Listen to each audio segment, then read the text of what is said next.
तो ब्रेकआउट क्या यहाँ है? क्या हम बिटकॉइन को $48,000 तक जाते हुए देखेंगे? हम आज की किस्मत में इस और भी चर्चा करेंगे। मेरा नाम दाविंची जेरेमी है। मैं दुबई में खड़ा हूँ। मैं आज एक छोटी सी किस्म की किस्त में बात करने वाला हूँ।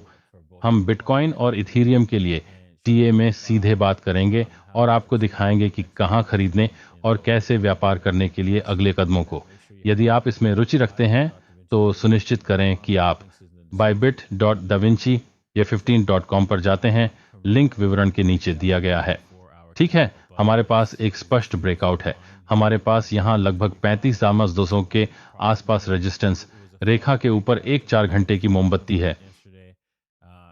यह कल फेड घोषणा से थोड़ी देर पहले एक फर्जी ब्रेकआउट था और फिर यह सभी को प्रभावित कर दिया और फिर बूम, इसने तय किया नहीं, मैं तुम्हें बस साफ कर दूंगा, लीवरेज लॉन्ग सभी को मिटा दूंगा और शॉर्ट सभी को मिटा दूंगा और बस ये है।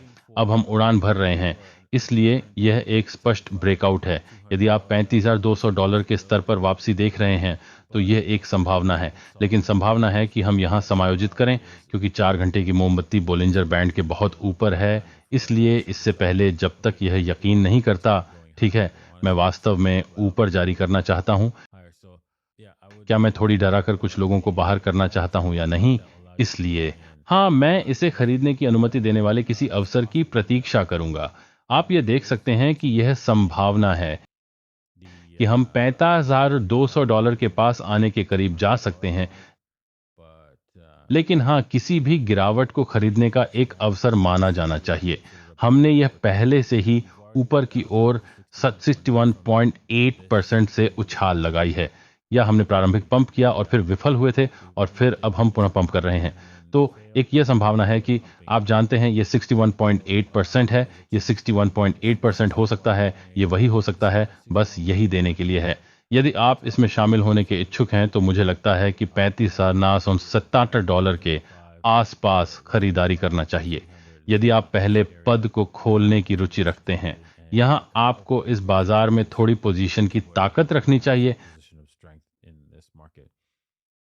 आप लोगों के लिए स्थान की व्यक्ति की चाहिए। आपका स्टॉप लॉस $38 के नीचे होने की संभावना है। फिर हम वापस जाएंगे इस सीमा क्षेत्र के बीच 35 से और $34,200 वाले क्षेत्र के बीच। तो यहाँ आप आमतौर पर, यदि यह वापस जाता है, यह इसे निकालने के लिए है और निचले स्तरों पर खरीदारी करने का प्रयास करने के लिए है, क्योंकि बिटकॉइन तैयार है कि उड़ जाए। मुझे शक है कि हम वापस नहीं आने वाले हैं और $34,000 से कम देखने की संभावना है।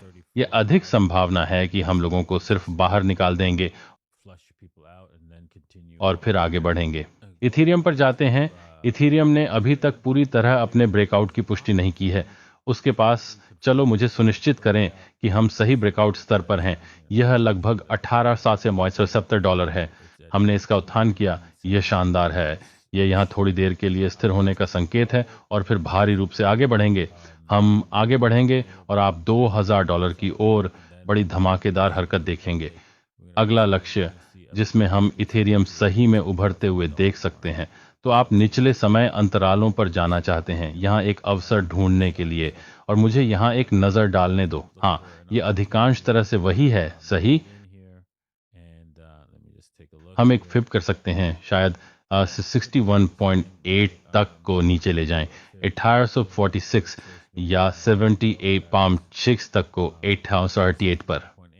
आप जानते हैं इसे बहुत अच्छा होगा यदि हम इसे उदाहरण वाले किसी भी को वहां की निचली सीमा पर रोकने के लिए रखा हो, तो यहाँ के निचलों पर एक स्टॉप लॉस वाले किसी को मिटाना एक मीठा मौका होगा।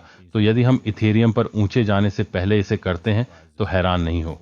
इसलिए 1877 इस इलाके के बीच एक स्टॉप लॉस के साथ खरीदारी का एक अवसर देखें, क्योंकि हम शायद थोड़ा और पीछे हटकर वापस जाएंगे। ठीक है, इसके साथ कहां जाने पर, आप जानते हैं कहां प्रवेश करने के लिए, आप लाभ लेने के लिए कहां जाने के लिए, आपको अपने स्टॉप और प्रविष्टियों को तैयार करने होंगे। और मुझे उम्मीद है कि आपने आज कुछ सीखा होगा और आशा है कि आप खरीदने के लिए जाओ, या ठीक है, X या फिर 2bit.davinci15.com पर जाओ और सुनिश्चित करें कि आप लाइक दबाते हैं, सब्सक्राइब करते हैं। और मुझे सच्चाई में आपका आभार है कि आप आज के कार्यक्रम को देख रहे हैं, छोटे कार्यक्रम को। मैं आपको कल मिलता हूँ। चाओ।